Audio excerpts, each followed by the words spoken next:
After we remarried, I started renting out my husband. Whenever his precious first love called him away, I stopped crying. Instead, I started charging him by the hour. It was $100,000 an hour during the day and $200,000 at night. Holiday rates were triple. In just 3 months, my bank account swelled by nearly $20 million.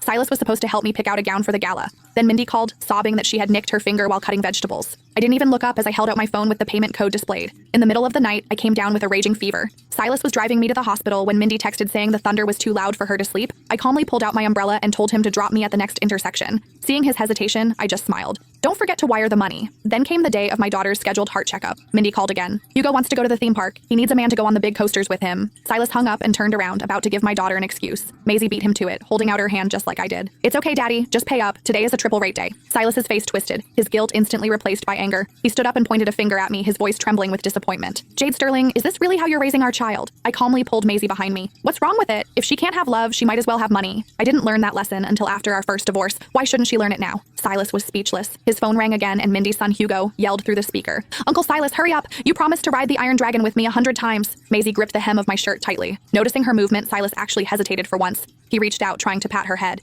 Be a good girl, Maisie. Go to the clinic with Mommy today. Once you're better, Daddy will take you to the park, okay? Maisie ducked away from his hand and blinked her large eyes. It's fine, Daddy. Just give me the money. Silas's face darkened completely. Jade? You and your daughter can keep playing these sick games, he spat as he stormed out. You're both absolutely impossible. The front door slammed shut, vibrating through my very soul. Maisie tugged on my arm and showed me her smartwatch. Mommy, Daddy sent a lot of zeros this time. Is this enough for Maisie's surgery? Looking at her pale face, I fought back my tears and pulled her into a tight hug. It's enough.